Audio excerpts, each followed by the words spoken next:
Hello friends, welcome to GK pro Telugu. ఈ వీడియోలో నేను ముఖ్యమైనటువంటి 20 జీకే క్వశ్చన్లతో మీ ముందుకు వచ్చాను. ఇంకెందుకు ఆలస్యం, లెట్స్ గెట్ స్టార్టెడ్. రాజ్యసభకు చైర్మన్గా ఎవరు వ్యవహరిస్తారు? ఏ ప్రధానమంత్రి, బి రాష్ట్రపతి, సి ఉపరాష్ట్రపతి, డి లోక్సభ స్పీకర్. మనకు పార్లమెంట్లో లోక్సభ, రాజ్యసభ అనేటువంటి రెండు చట్టసభలు ఉంటాయన్నమాట. లోక్సభలో అయితే నేను ఇందాక చెప్పాను కదా, స్పీకరు, డిప్యూటీ స్పీకర్ ఉంటారని. వాళ్ళు ఎలక్టెడ్ మెంబర్స్ ఎవరైతే ఉంటారో వాళ్ళల్లోనే ఇద్దరు ఎన్నుకోబడతారనమాట. ఒకరు స్పీకర్ గాను, మరొకరు డిప్యూటీ స్పీకర్గా. రాజ్యసభకి చైర్మన్ ఎలా వస్తారు అంటే, ఉపరాష్ట్రపతి ఎవరైతే ఉంటారో భారతదేశానికి, వారే బై డిఫాల్ట్గా మనకు రాజ్యసభకు చైర్మన్గా వస్తారనమాట. అందువల్ల ఈ క్వశ్చన్ చాలా ఇంపార్టెంట్ అవుతుంది. రెండో క్వశ్చన్ చూద్దాం. రాష్ట్రాలలో రాష్ట్రపతి పాలన ఈ ఆర్టికల్ను అనుసరించి విధించబడుతుంది.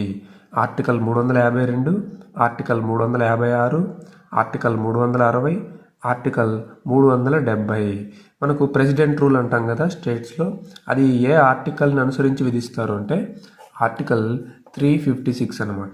ఇది ఎక్కువగా కాంట్రవర్షియల్ ఆర్టికల్ అని కూడా అంటారు దీన్ని, 356. ఓకేనా, చాలా important friends. Next, my country my life పుస్తక రచయిత ఎవరు?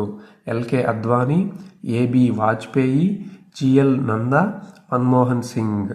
దీనికి కరెక్ట్ ఆన్సర్ ఏంటి అంటే ఎల్కే అద్వానీ గారు మై కంట్రీ మై లైఫ్ అనేటువంటి పుస్తకాన్ని రాశారనమాట. నెక్స్ట్, ఫోర్త్ క్వశ్చన్ చూద్దాం. లోక్సభ సభ్యుడు కావడానికి ఉండాల్సిన కనీస వయసు ఎంత? 22 సంవత్సరాలు, 30 సంవత్సరాలు, 18 సంవత్సరాలు, 25 సంవత్సరాలు. మనము లోక్సభలో మెంబర్గా పోటీ చేయాలంటే 25 సంవత్సరాలు నిండి ఉండాలన్నమాట. Okay, so option D is the correct answer. Next, fifth question చూద్దాము. భారత రాజ్యాంగంలో ప్రాథమిక హక్కులు ఫండమెంటల్ రైట్స్ ఏ భాగంలో పొందుపరచబడ్డాయి? భాగము 2 అంటే పార్ట్ 2, భాగము 3 పార్ట్ 3, భాగము 4 పార్ట్ 4, భాగము 4A అంటే పార్ట్ 4A. పార్ట్ 4A అనేది ఫండమెంటల్ డ్యూటీస్ అనేది నేను ఇంకొక వీడియోలో చాలా క్లియర్గా వివరించాను. ఇక్కడ మనకు అడుగుతున్నది ఫండమెంటల్ రైట్స్ కాబట్టి భాగము 4 అని గుర్తుపెట్టుకోవాలి. Option C is the correct answer. ఇవన్నీ కూడా various public service commissions, RRB, high court ఇటువంటి ఎగ్జామ్స్ అన్నీ చూసి నేను ప్రీవియస్ క్వశ్చన్స్ ఏవైతే ఉన్నాయో వీటిలో ఎక్కువ రిపీట్గా ఏవైతే వస్తున్నాయో అవే నేను ఇక్కడ మీకు ఇస్తూ ఉంటాను. కాబట్టి నేను ఇచ్చిన వాటిల్లో ఒక్కటి కూడా మీరు వదిలిపెట్టడానికి లేదు. ఇవన్నీ ప్రీవియస్ క్వశ్చన్సే, అన్నీ నేర్చుకోవాలి. ఓకేనా, ఇలాంటి యూస్ఫుల్ వీడియోస్ మీరు కనుక రెగ్యులర్గా వాచ్ చేయాలనుకుంటే మన ఛానల్ని తప్పకుండా సబ్స్క్రైబ్ చేసుకోండి. ఈ వీడియో ఉపయోగపడింది అనుకునే వాళ్ళు తప్పకుండా లైక్ చేసి నన్ను ఎంకరేజ్ చేయండి. ఓకేనా ఫ్రెండ్స్. నెక్స్ట్, క్వశ్చన్ నెంబర్ 6 చూద్దాం. భారత రాష్ట్రపతి ఎంతమందిని రాజ్యసభకు నామినేట్ చేస్తారు?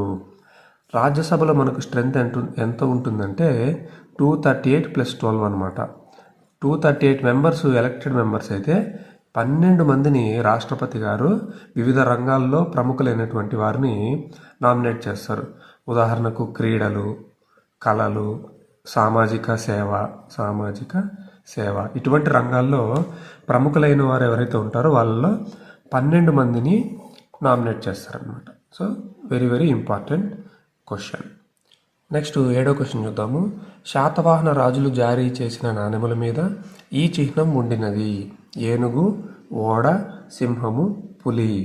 శాతవాహన రాజులు మనకు ఎక్కువగా రోమ్ అనేటువంటి పట్టణంతో విదేశీ వ్యాపారాన్ని చేసేవారు. దానికి గుర్తుగా తమ నాణెముల మీద ఏం చేశారంటే ఓడలు ముద్రించారనమాట. కాబట్టి శాతవాహన రాజులు జారీ చేసిన నాణెముల మీద ఓడ బొమ్మలు ఎక్కువగా ఉన్నాయి, ఈ చిహ్నాలు ఎక్కువగా ఉన్నాయి. Option B is the correct answer.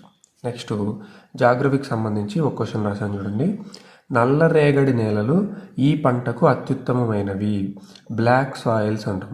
Black soils ఏ పంటకు బాగా పనికొస్తాయి అంటే వరి, జనపనార, ప్రత్తి, చెరకు.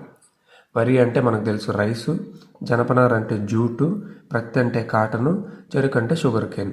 బ్లాక్ సాయిల్స్ దేనికి ఇంపార్టెంట్ అంటే ప్రత్తికి ఇంపార్టెంట్, కాటన్కి బాగా పనికొస్తాయి. Option C is the correct answer. Very important question. Next, question number 9. Andhra Pradesh ప్రస్తుత లోక్సభ స్థానాల సంఖ్య ఎంత? 27, 24, 25, 26. దీనికి కరెక్ట్ ఆన్సర్ ఏంటి అంటే 25. ఏపీకి సంబంధించి మనకు లోక్సభలో 25 స్థానాలు ఉన్నాయని గుర్తుపెట్టుకోవాలి. ఓకేనా. Next question number 10. న్యూట్రాన్ని ఎవరు కనుగొన్నారు? Newton, Chadwick, Einstein, Rutherford. న్యూట్రాన్ని ఎవరు కనుగొన్నారు అంటే చాడ్విక్ అనేటువంటి శాస్త్రవేత్త కనుగొన్నాడు. It is a previous GK question. ఈ విధంగా మనము 10 క్వశ్చన్లు పూర్తి చేశాము. Question number 11. భౌతిక శాస్త్రంలో నోబెల్ బహుమతి పొందిన భారతీయుడు? ఏపీజే అబ్దుల్ కలాం గారు, సర్ సివి రామన్ గారు, హోమీ జహంగీర్ బాబా గారు, విక్రమ్ సారాభాయ్ గారు. మనకు భౌతిక శాస్త్రంలో ఫస్ట్ బహుమతి ఎవరు పొందారు అంటే భారతదేశానికి సంబంధించి సివి రామన్ గారు. ఓకేనా. ఈయన 1928 ఫిబ్రవరి 28న మనకు రామన్ ఎఫెక్ట్ అనే దాన్ని కనుగొన్నారు. ఓకేనా. దీనికే నోబెల్ బహుమతి కూడా వచ్చింది. So option B is correct answer. Question number 12 చూద్దాము. ఏ రాజ్యాంగ సవరణ ద్వారా విద్యా హక్కు రాజ్యాంగంలో పొందుపరచబడెను? ఏ రాజ్యాంగ సవరణ ద్వారా విద్యా హక్కు రాజ్యాంగంలో పొందుపరచబడెను? విద్యా హక్కు అనేది 86th అమెండ్మెంట్ యాక్ట్ 2002 ద్వారా మనకు ఆర్టికల్ 21A అనేదాన్ని ప్రాథమిక హక్కుల్లో చేర్చారు. అదే free and compulsory education act. So option C is the correct answer. Very very important question. Next question number 13. International atomic energy agency IAEA ప్రధాన కార్యాలయం ఎక్కడ ఉన్నది? Moscow, Geneva, New York, Vienna. ఈ IAEA ఏంటంటే UNOకి సంబంధించిన అనుబంధ సంస్థల్లో ఇది కూడా ఒకటి అనమాట. ఇది ఎక్కువగా అణుశక్తికి సంబంధించి ఆ ఒప్పందాలు కానీ అణు ఆయుధాలను నియంత్రించడం కానీ వీటికి సంబంధించి కృషి చేస్తూ ఉంటుంది. ఓకే. దీనికి కరెక్ట్ ఆన్సర్ ఏంటంటే వియన్నా. వియన్నా అనేటువంటి చోట IAEAకి ప్రధాన కార్యాలయం ఉంది. చాలా ఇంపార్టెంట్ ఫ్రెండ్స్ ఇది కూడా. నెక్స్ట్ బయోగ్యాస్ నందు ప్రధానంగా ఉండేది ఏమిటి అని అడుగుతున్నాడు. బయోగ్యాస్లో మీథేన్ ఉంటుందా, ప్రోపేన్ ఉంటుందా, బ్యూటేన్ ఉంటుందా, హెక్సేన్ ఉంటుందా? ఇలా ఇచ్చాడు ఆప్షన్స్. కరెక్ట్ ఆన్సర్ ఏంటంటే methane. Methane is the correct answer. Next question number 15. Aravalli పర్వతాలలో ఎత్తైన శిఖరం ఏది? నార్కెక్, పుష్కర్, గురుశిఖర్, అజ్మీర్. ఆరావళి పర్వతాల్లో ఎత్తైనటువంటి పీక్ ఏది అంటే Guru Shikhar. Very very important. Narasimham committee దీనికి సంబంధించినది. ఉన్నత విద్యలో సంస్కరణలు, రిఫార్మ్స్ ఇన్ హైయర్ ఎడ్యుకేషన్, పన్ను విధానంలో సంస్కరణలు, reforms in tax system, banking రంగంలో సంస్కరణలు, రిఫార్మ్స్ ఇన్ బ్యాంకింగ్ సిస్టమ్, ప్రణాళిక అమలులో సంస్కరణలు, రిఫార్మ్స్ ఇన్ ప్లానింగ్ ఎగ్జిక్యూషన్స్. దీని కరెక్ట్ ఆన్సర్ ఏంటంటే బ్యాంకింగ్ రంగంలో సంస్కరణలు. నరసింహం కమిటీ అనేది బ్యాంకింగ్ రంగానికి సంబంధించినది. Next question number 17. భారత ప్రధాన న్యాయమూర్తిని ఎవరు నియమిస్తారు? ప్రధానమంత్రి, అటార్నీ జనరల్, న్యాయశాఖ మంత్రి, రాష్ట్రపతి. చీఫ్ జస్టిస్ ఆఫ్ ఇండియా అంటాం కదా, ఈయన భారతదేశంలో అత్యున్నత న్యాయమూర్తి అన్నమాట. ఈయనని ఎవరు నియమిస్తారు అంటే రాష్ట్రపతి గారు అపాయింట్ చేస్తారు. Very very important and previously asked GK question. Next question number 18 చూద్దాము. ఇది ఫిజిక్స్కి సంబంధించింది. ప్రాథమిక రంగులు అని వీటిని పిలుస్తారు. Blue, yellow, green. Next yellow, red, green.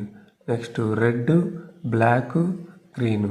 Red, yellow, blue. ఇలా ఇచ్చాడు ఆప్షన్స్ మనకు. ప్రైమరీ కలర్స్ ప్రాథమిక రంగులు అని వేటిని పిలుస్తారంటే బాగా గుర్తుపెట్టుకోండి. Option D RYB, red, yellow, blue. వీటిని ఎందుకు ప్రాథమిక రంగులు అని పిలుస్తారంటే ఈ మూడింటిని కనుక మనము ఈ రెండు మిక్స్ చేయడం ఇలా మిక్సప్ చేస్తూ మనము మిగతా రంగుల్ని కూడా సృష్టించవచ్చు. అందుకే వీటిని ప్రాథమిక రంగులు అంటాం అన్నమాట. సో RYB ప్రాథమిక రంగులు అని ఎప్పుడన్నా కూడా మీ మైండ్లోకి RYB వచ్చేయాలన్నమాట. Okay. Option D is the correct answer. Next question number 19. Netaji Subhash national institute of sports ఎక్కడ ఉన్నది అని అడుగుతున్నాడు. Kanpur, Lucknow, Bengaluru, Patiala. National institute of sports ఎక్కడ ఉందంటే పటియాలా అనేటువంటి ఊరిలో ఉంది, గుర్తుపెట్టుకోండి. నెక్స్ట్ ఈ సెషన్కి లాస్ట్ క్వశ్చన్ చూద్దాము. జీవశాస్త్ర పితామహుడు అని వీరిని పిలుస్తారు. Father of biology. Father of బయాలజీని ఎవరిని పిలుస్తారంటే Aristotle, Mendel, Theophrastus, Linnaeus. Answer Aristotle గారు. వీరినే మనము జీవశాస్త్ర పితామహుడు, ఫాదర్ ఆఫ్ బయాలజీని పిలుస్తాం. ఓకేనా? ఇవి friends most important 20 GK questions. మరి ఈ సెషన్కి సంబంధించి ఒక ఎక్సర్సైజ్ క్వశ్చన్ నేను తీసుకొని వచ్చాను, చూడండి. వేంగి చాళుక్య రాజ్య స్థాపకుడుగా వీరిని పరిగణిస్తారు అంటే founder of eastern Chalukya dynasty అని అడుగుతున్నాడు. ఈస్టర్న్ చాళుక్య డైనాసిటీ ఎవరు అని అడుగుతున్నాడు. రాజరాజ నరేంద్రుడు, విమలాదిత్యుడు, కుబ్జ విష్ణువర్ధనుడు, విజయాదిత్యుడు. ఆంధ్రప్రదేశ్కు సంబంధించి తూర్పు చాళుక్యులు చాలా ముఖ్యమైన హిస్టరీ పార్ట్ అనమాట. కాబట్టి దీని ఫౌండర్ ఎవరు అనేది మీరు నాకు ఆన్సర్ కామెంట్లలో తెలియజేయండి. It is exercise question for you. ఓకేనా? ఇవి మనకు మోస్ట్ ఇంపార్టెంట్ 20 క్వశ్చన్స్. నేను నెక్స్ట్ వీడియోలో మిమ్మల్ని అందరినీ తప్పకుండా కలుసుకుంటాను. మరికొన్ని ముఖ్యమైన జీకే క్వశ్చన్లు మీ ముందుకు తీసుకొని వస్తాను. Okay, wish you all the best. Preparation బాగా కంటిన్యూ చేయండి, బాగా కష్టపడండి అండ్ క్వాలిటీ మెయింటైన్ చేయండి. అంటే నాణ్యత, చదువుకుంటూ వెళ్ళిపోవడం కాదు, కానీ ఒక ప్రణాళిక ఉండాలి, ఒక టైం టేబుల్ ఉండాలి, అలాగే అర్థం చేసుకుంటూ చదవాలి. అప్పుడు మనము సక్సెస్ అనేది సాధిస్తాం. ఊరికే చదువుకుంటూ వెళ్ళిపోతే ఏమీ రాదు. అది ఏమిటి అని తెలుసుకోవాలి మనము. ఇప్పుడు ఫర్ ఎగ్జాంపుల్ ప్రాథమిక రంగులు అని చెప్పాను కదా ఇందాక, జస్ట్ దీన్ని బట్టి పట్టకూడదు. ఎరుపు, పసుపు, నీలమని దాన్ని ఎందుకు ప్రాథమిక రంగులు అంటారు అని కొంచెం నువ్వు రీసెర్చ్ చేసుకొని తెలుసుకోవాలన్నమాట. అప్పుడు నీకు కొంచెం డెప్త్గా క్వశ్చన్ అడిగినా నువ్వు ఆన్సర్ పెట్టగలవు. మిగిలిన వాళ్ళకంటే నువ్వు కొన్ని మార్కులు ముందుగా వెళ్తావు అనమాట. ఓకేనా? This is one of the strategies to prepare for competitive exams. Okay friends, I will see you in the next class. Wish you all the best.